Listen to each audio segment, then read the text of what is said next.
ஷெஹன்ஷா, நீங்கள் இவ்வாறு செய்யக்கூடாது. பக்ஷிபானு உங்களுடைய தங்கை, இப்பொழுதுதான் தாயாகி இருக்கிறாள். பக்ஷிபானு தன்னுடைய கணவனை இழக்கவும் கூடாது.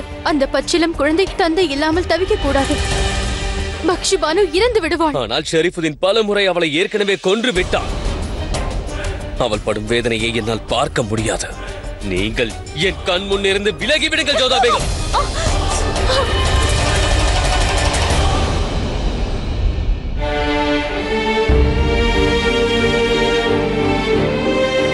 யாகுதா, நான் எப்படி செய்து விட்டேனே, உங்களுக்கு ஆழமாக காயம் படவில்லையே. இதுதான் என்னிடம் இருக்கும் பிரச்சனை ஜோதா பேகம். தயவு செய்து எனக்கு கோபம் வரும்போது தாங்கள் என் அருகில் வராதீர்கள், புரிந்து கொள்ளுங்கள். நான் உங்களை காயப்படுத்த விரும்பவில்லை. அது மட்டுமில்லை, தாங்கள் தாயாக போகிறீர்கள். அதனால் உங்களை ஜாக்கிரதையாக பார்த்துக் கொள்ளுங்கள். ஒரு கணவன் தவறு செய்ய முற்படும் போது அவனை தடுப்பது ஒரு மனைவியின் கடமையாகும். அதைத்தான் நான் செய்கிறேன் ஷெஹன்ஷா. உங்களை விட்டு பிரிந்து இருந்தாலும் என் கடமையை நான் செய்து கொண்டே இருப்பேன். உங்களுக்கு சரியான மார்க்கத்தை காண்பிப்பேன். அதை செய்ய நான் தவறவே மாட்டேன். நல்லது கெட்டது, ஏற்றம் இறக்கம், லாபம் நஷ்டம், என் நிலையிலும் நான் உங்களோடு தான் இருப்பேன். பக்ஷியும் உங்களைப் போலவே யோசித்தால் நன்றாக இருக்கும். நீங்கள் கவலைப்படாதீர்கள் ஷெஹன்ஷா. சீக்கிரமாக அனைத்தும் சரியாகிவிடும். விரைவிலேயே உங்கள் மனபாரம் குறைந்துவிடும். ஷெரீஃபுதீன் அவர்களும் அவருடைய தவறை உணர்ந்து விடுவார்.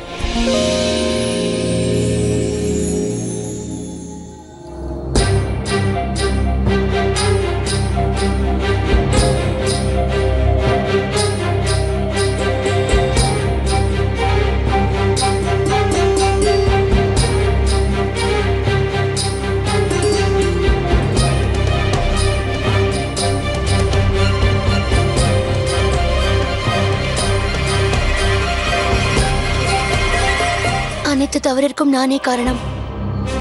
பெண் குழந்தையை பெற்றெடுத்தது என் தவறு. என்னை மன்னித்து விடுங்கள்.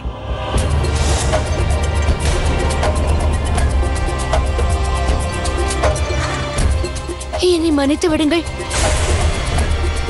நான் உங்களுக்கு வாக்களிக்கிறேன். அடுத்த முறை நான் ஆண் குழந்தையை பெற்றெடுக்கிறேன்.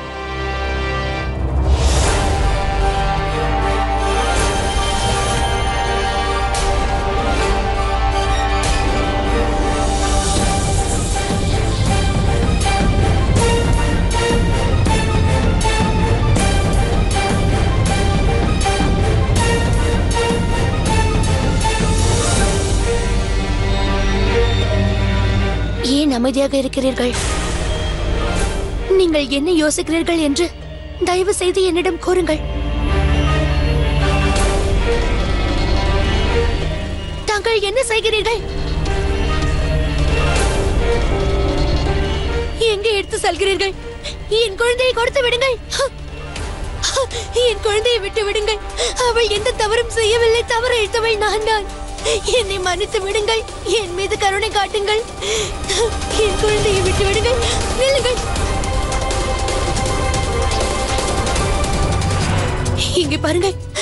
நில்லுங்கள். நான் கூறுவதை கேளுங்கள். எங்கும் போகாதீர்கள். என் குழந்தையை கொடுத்து விடுங்கள். நான் உங்களை கெஞ்சி கேட்டுக்கொள்கிறேன். என் குழந்தையை கொடுத்து விடுங்கள். நில்லுங்கள். எங்கே செல்கிறீர்கள்? நில்லுங்கள். என் குழந்தையை கொடுத்து விடுங்கள். எங்கே போகிறீர்கள்? சொல்லுங்கள். ஏதாவது பேசுங்கள். நில்லுங்கள். ஷெரீஃபுதீன் அவர்கள் இந்த குழந்தையை கொல்வதற்காக எங்கேயோ எடுத்து செல்கிறாரோ? இந்த ஷெரீஃபுதீன் குழந்தையை எடுத்துக்கொண்டு எங்கே செல்கிறார்? நான் கூறுவதை கேளுங்கள். என் குழந்தையை கொடுத்து விடுங்கள். எங்கே செல்கிறீர்கள்? நில்லுங்கள். ஒரு நிமிடம் நில்லுங்கள். என்ன நடக்கிறது? பலவந்தமாக குழந்தையை எடுத்துக்கொண்டு இவர் எங்கே செல்கிறார்? வாருங்கள் பார்க்கலாம். நான் கூறுவதை கேளுங்கள். ஷெரீஃபுதீன் மட்டும் இப்போது ஏதாவது தவறு செய்தால் ஷெஹன்ஷா நிச்சயம் அவரை கொன்று விடுவார். ஆதம் கானின் நிலைமையை பார்த்த பிறகும் இவர் எப்படி இவ்வளவு முட்டாள்தனமாக நடந்து கொள்கிறார்?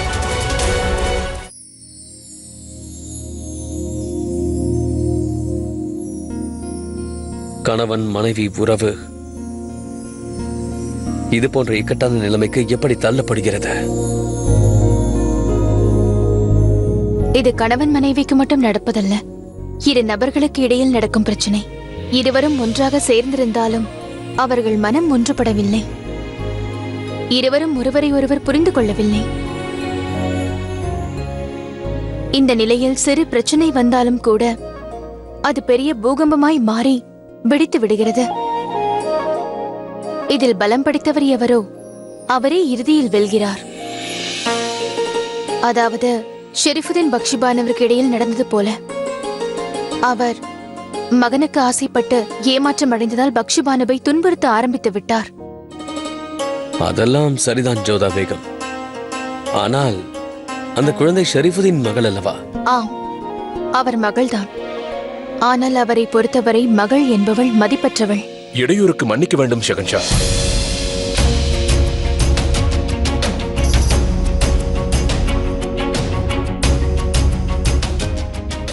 நான் இவரை தடுப்பதற்கு எவ்வளவோ முயன்றேன்.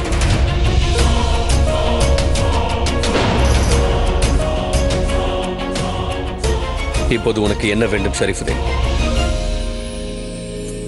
ஒன்றை மறந்து விடாதே ஷெரீஃபுதீன். இனி உன்னை என் தங்கையால் கூட காப்பாற்ற முடியாது. ஷகன்ஷா, என்னை மன்னித்து விடுங்கள். வாரிசு மோகம் என் கண்களை குருடாக்கி விட்டது. எனக்கு ஏற்ற தண்டனையைத்தான் கொடுத்தீர்கள். அந்த புறத்தில் உள்ள பெண்கள் மட்டுமல்ல, இவ்வுலகில் உள்ள அனைத்து பெண்களும் என்னை அடித்திருக்க வேண்டும். நான் மக்ஷியை மட்டுமல்ல, மாறாக அனைத்து பெண் குலத்தையே அவமானப்படுத்தி விட்டேன். என்னை மன்னித்து விடுங்கள். நீ என்ன கோரினாலும் சரி, உன்னை மன்னிக்க இயலாது ஷெரீஃபுதீன்.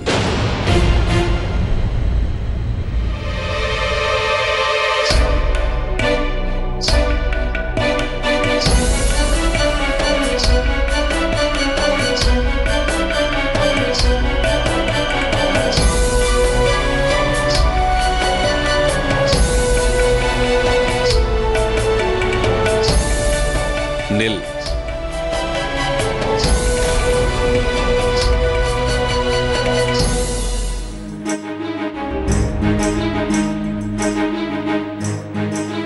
ஒன்றை புரிந்து கொள், இந்த சின்னஞ்சிறு உயிரை உன் கைகளில் ஏந்தக்கூட உனக்கு உரிமை இல்லை.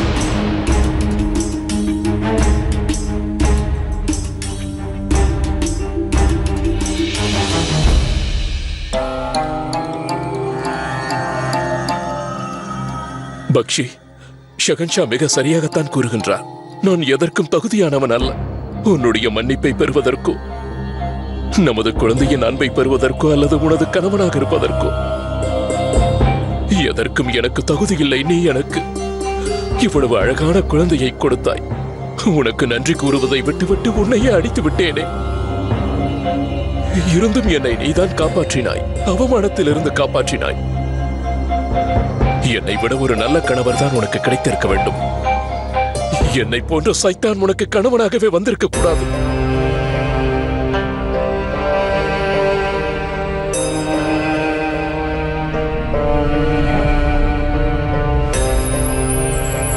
அவ்வாறு கூறாதீர்கள். தாங்கள் என்னுடைய கணவர். என் மீது தங்களுக்கு அனைத்து உரிமையும் இருக்கிறது. தாங்கள் இவ்வாறு என்னிடம் மன்னிப்பு கேட்டால் அதை என்னால் தாங்கிக் கொள்ள முடியாது.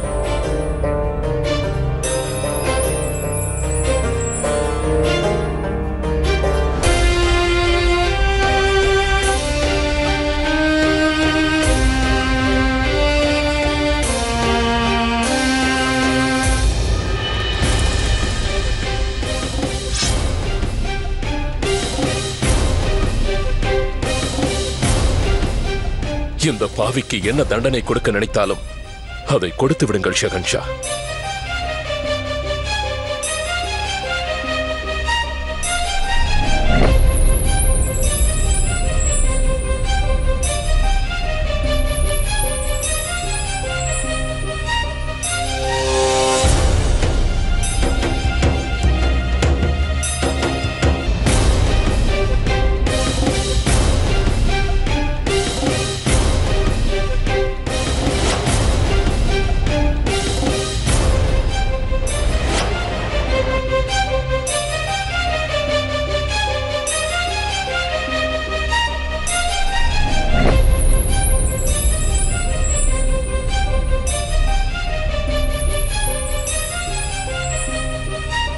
நான் உன்னை மன்னித்து விட்டேன் ஷெரீஃபுதீன்.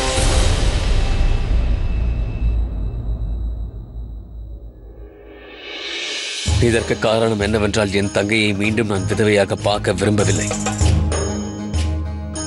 முகலாய ராஜ்யத்தின் முக்கிய பதவியில் நீ இருப்பதால் நான் உன்னை விடவில்லை. உன்னை விடுவதற்கான காரணம் நீ ஒரு பீவியின் கணவன் மற்றும் நீ பச்சிளம் குழந்தைக்கு தந்தையாவாய். உங்களுக்கு மிக்க நன்றி ஷகன்ஷா. ஷகன்ஷா, நான் தங்களுக்கு வாக்களிக்கிறேன். நான் இனி தாங்கள் வருத்தப்படும்படி நடந்து கொள்ள மாட்டேன். மீண்டும் என்னை கண்டிக்கும்படி நான் நடந்து கொள்ள மாட்டேன். நான் இப்பொழுது உண்மையில் நல்ல மனிதனாக மாறிவிட்டேன் ஷகன்ஷா. ஒரு நல்ல கணவனாகவும் ஒரு அன்பான தகப்பனாகவும் நடந்து காட்டுகிறேன். அதே போன்று முகலாய ராஜ்யத்திற்கு ஒரு விசுவாசியாக இருப்பேன்.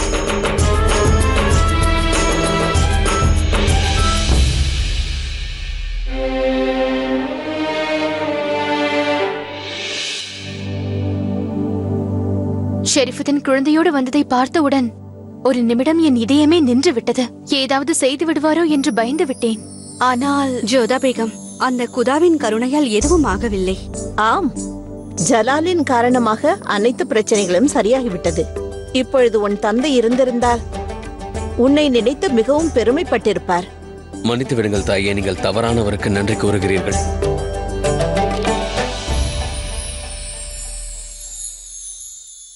இந்த பாராட்டுகளுக்கு உரியவர் ஜோதா பேகம் தான்.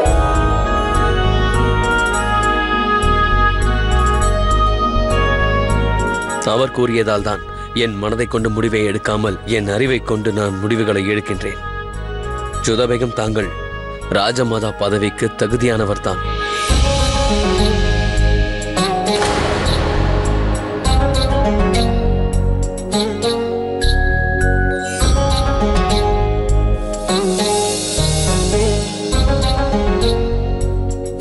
சரி, போகட்டும். அந்த அல்லாவின் தயவினால் எல்லாம் சுபமாக முடிந்தது. எனக்கு களைப்பாக உள்ளது. நான் ஓய்வெடுக்க வேண்டும். எனக்கு விடை கொடுங்கள்.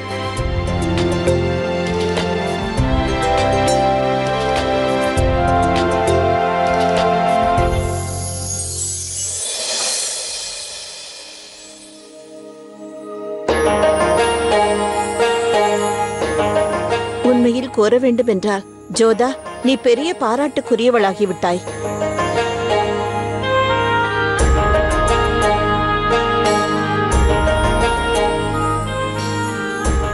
அட, இது என்ன உன் கைகளில் காயம்?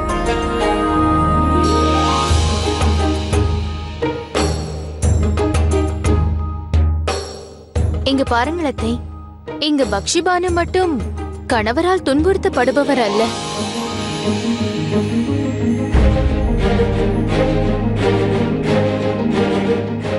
தாயே, என்னை எதற்கு அப்படி பார்க்கிறீர்கள்? நான் எதுவும் செய்யவில்லை. அது மட்டுமல்ல, ஒரு ராஜபுத்திரி மீது கை வைக்க யாருக்கு தைரியம் வரும்?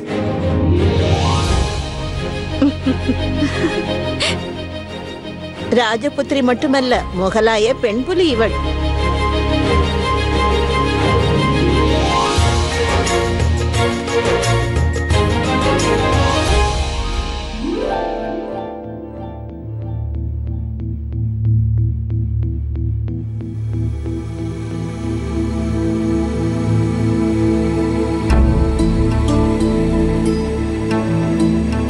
ஆதாப் பேகம் சாஹிபா.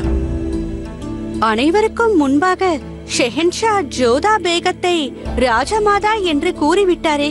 அதில் தவறு என்ன இருக்கிறது? ஜலால் பல வருடங்களாக வாரிசுக்காக காத்திருந்தார். அதற்காக ஏங்கி தவித்துக் கொண்டிருந்தார். இப்பொழுது அது ஜோதா பேகத்தினால் நிறைவேறப் போகிறது. ஷெஹன்ஷாவின் பார்வையில் நம் அனைவரையும் விட ஜோதா பேகம் உயர்ந்து விட்டார் என்று ஒப்புக்கொள்கிறீர்களா? ஷெஹன்ஷாவின் பார்வை இன்னும் ஒரு சில விஷயங்கள் மீது விழவில்லை. இன்னும் சில விஷயங்களை என் கைப்பிடியில் வைத்திருக்கிறேன். நேரம் வரும்பொழுது அதை நான் பயன்படுத்திக் கொள்வேன். இடையூறுக்கு மன்னிக்க வேண்டும் பேகம். ஜோதா பேகம் என்ன கூறினார் என்றால், தொட்டில் காலியாக இருக்கும் பொழுது அதை ஆட்டக்கூடாது என்றார். அதுதானே? ஆம். அது எனக்கு நன்றாக நினைவில் உள்ளது. இந்த தொட்டிலானது காலியாக இருக்காது என்று நான் வாக்களிக்கிறேன். இதில் ராஜமாதாவின் வாரிசு நிச்சயமாக தவழும். ஜோதா பேகம் இன்று வரையில் எனக்கு நிறைய உபகாரங்கள் செய்திருக்கிறார். ஆனால் இப்பொழுது என்னுடைய முறை. அவரை பார்த்துக் கொள்ள வேண்டியது என்னுடைய கடமையாகும். அவருக்கு பிறக்கப் போகும் குழந்தை என்னை பெரியம்மா என்று அழைக்கப் போகிறதல்லவா? அப்படித்தானே ஹோஷியார்? சந்தேகம் இல்லாமல் பேகம்.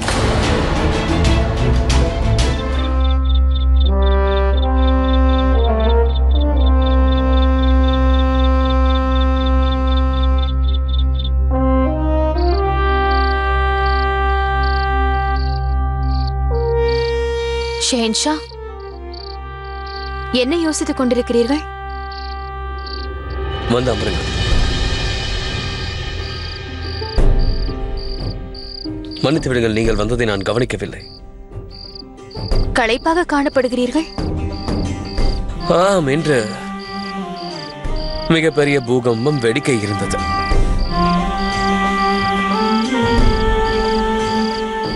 எனக்குள் இதயம் இல்லாத போது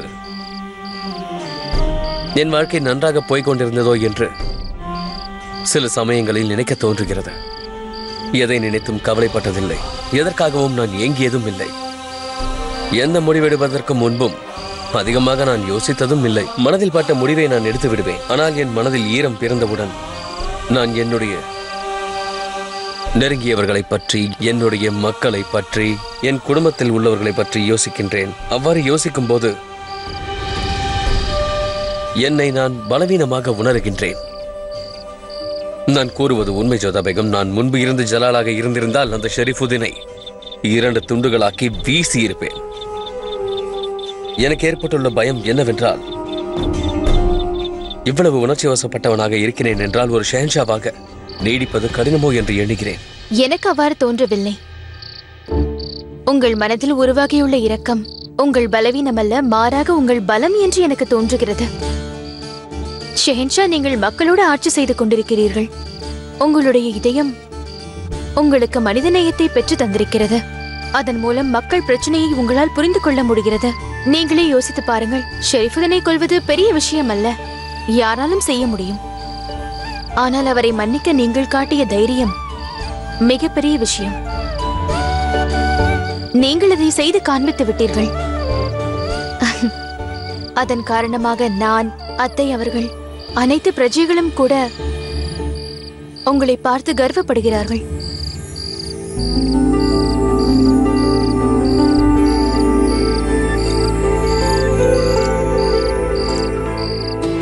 நான் தங்களுக்கு நன்றி கடன் பட்டிருக்கின்றேன். என்னுடைய ஒவ்வொரு கஷ்டத்தையும் தாங்கள் மிக எளிதாக தீர்த்து விடுகிறீர்கள். வாருங்கள். அது மட்டுமல்லாமல் என்னை அணைத்துக் கொள்வதற்கு ஏதோ ஒரு சாக்கை கண்டுபிடித்து விடுகிறீர்கள்.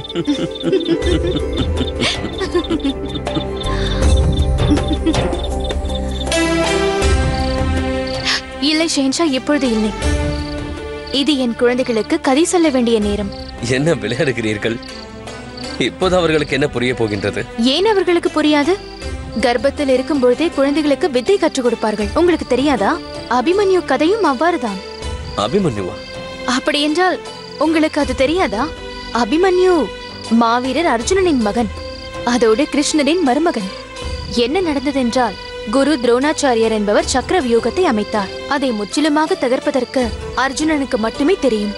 ஒரு சமயம் சுபத்ரா அவர்கள் கர்ப்பமாக இருக்கும்பொழுது அவர் நேரத்தை கழிப்பதற்காக அர்ஜுனன் அவர்கள் சுபத்ராவிடம் சக்கர வியூகத்தை உடைப்பதற்கான ரகசியத்தை கூறினார். அப்பொழுது கர்ப்பத்தில் இருந்த அபிமன்யு சக்கர வியூகத்தை உடைத்து உள்ளே செல்லும் ரகசியத்தை தெரிந்து கொண்டார். பிறகு பல ஆண்டுகள் கழித்து மகாபாரத யுத்தம் நடக்கும் பொழுது அர்ஜுனன் யுத்த களத்தில் இருக்க முடியாத சூழ்நிலை ஏற்பட்டது. அப்பொழுது இந்த அபிமன்யு சக்கர வியூகத்தை உடைத்து சென்றார். பிரமாதம். அப்படி என்றால் நமது குழந்தைகளுக்கு இப்போதிலிருந்தே நம் வித்தைகளை கற்றுக் கொடுக்க வேண்டும். ஆம், நான் பாடங்களை கற்றுக் கொடுக்க ஆரம்பித்து விட்டேன். தினமும் அவர்களுக்கு ராமாயணமும் மகாபாரதமும் படித்து காண்பிக்கிறேன்.